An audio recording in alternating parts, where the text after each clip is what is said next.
Saudara-saudariku yang dikasihi Tuhan, Shalom, salam damai sejahtera untuk Anda semua. Dan tak lupa, selamat bertemu kembali dalam renungan harian Katolik di masa Paskah.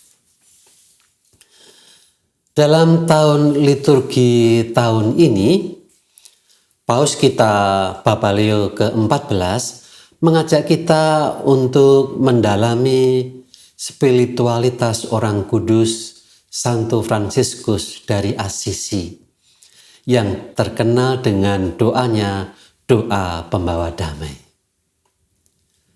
Hal ini tentu saja menjadi bagian yang sangat penting ketika kita juga mau mendalami Kisah Para Rasul bab 15 ayat 22 sampai dengan 31, bacaan pertama misa hari ini, di mana dalam komunitas perdana itu, dalam komunitas Paskah itu, gereja belajar untuk membawa damai dalam komunitas gereja.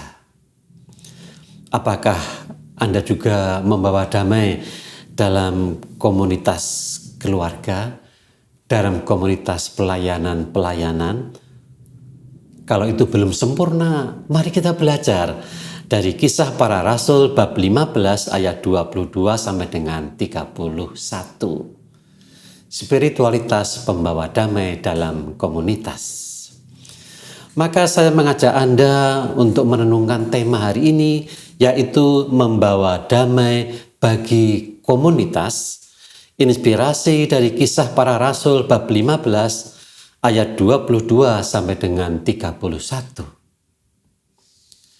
Keputusan komunitas yang mau mendengarkan Roh Kudus bersama dalam mengambil keputusan membawa sukacita dan kelegaan hati bukan hanya bagi orang yang sedang memutuskan, tetapi juga bagi jemaat yang akan mendengarkan keputusan itu. Maka mari kita teliti dengan mendengarkan kembali Kisah Para Rasul itu.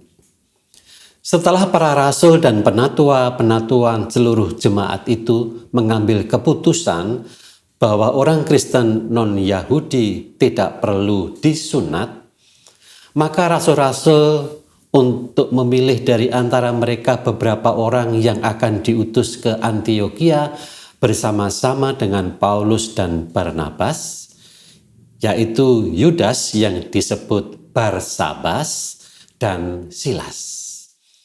Keduanya adalah orang terpandang di antara saudara-saudara. Kepada mereka diserahkan surat yang bunyinya, "Salam dari rasul-rasul dan penatua-penatua dari saudara-saudaramu kepada saudara-saudara di Antiokhia, Syria dan Kilikia yang berasal dari bangsa-bangsa lain." Maksudnya non-Yahudi.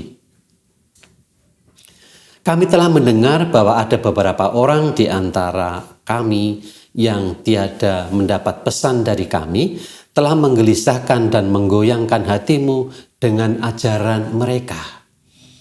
Sebab itu dengan bulat hati kami telah memutuskan untuk memilih dan mengutus beberapa orang kepada kamu bersama-sama dengan Barnabas dan Paulus yang kami kasihi, yaitu dua orang yang telah mempertaruhkan nyawanya karena nama Tuhan kita Yesus Kristus. Maka kami telah mengutus Yudas dan Silas yang dengan lisan akan menyampaikan pesan yang tertulis ini juga kepada kamu. Lihat bagaimana mereka mempunyai cara yang sungguh indah menyampaikan warta keputusan, tidak hanya langsung membuat surat dan dikirim, tetapi memilih orang-orang yang terpercaya, orang-orang yang berintegritas, dan kemudian diberi surat. Dan surat itu kemudian disampaikan kepada jemaat. Dan orang-orang yang terpilih yang diterima itu bukan Paulus, bukan Barnabas, tetapi Silaslah yang menjelaskan. Dengan demikian seolah-olah mereka yang berselisih pendapat diisolir sebentar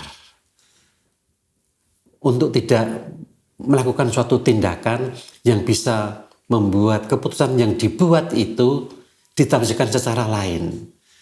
Tetapi diberikan orang yang terpercaya yang diterima oleh kedua belah pihak untuk menjelaskannya. Anda bisa melihat bagaimana cara menyampaikan ini dengan sempurna, dengan baik dan tidak menimbulkan perpecahan. Maka membawa damai bagi komunitas memang memerlukan cara-cara yang indah. Membawa damai bagi komunitas memang memerlukan sebuah strategi yang membuat kita sungguh-sungguh bisa menyatukan dua pihak yang berbeda pendapat. Maka saudara-saudariku yang dikasihi Tuhan, maka mari kita belajar dalam berdiscernment. Discernment yang benar selalu menghasilkan damai. Dalam membuat keputusan, pun ketika menyampaikan keputusan itu, pun dalam memilih siapa yang menyampaikan keputusan itu, discernment itu harus menghasilkan kejelasan.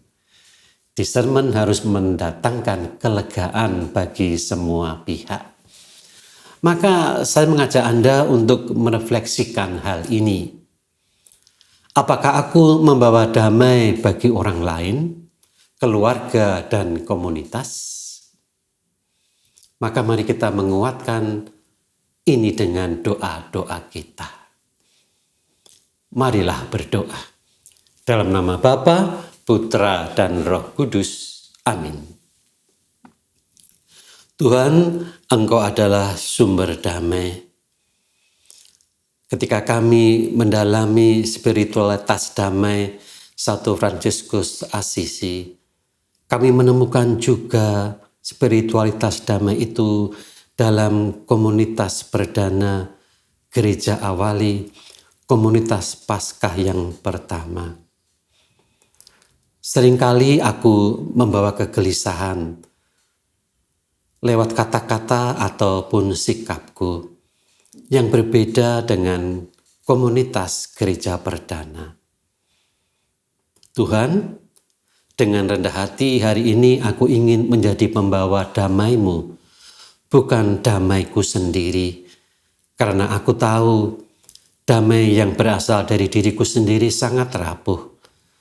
Tetapi damai yang berasal dari-Mu adalah damai sejati yang kokoh. Dalam komunitas, dalam keluarga, dan dalam pekerjaanku, pakailah aku untuk menghadirkan ketenangan, bukan tekanan. Biarlah kehadiranku membawa orang lain merasa dikuatkan. Amin. Tuhan bersamamu dan bersama rohmu.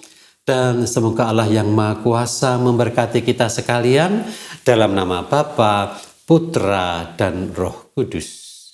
Amin.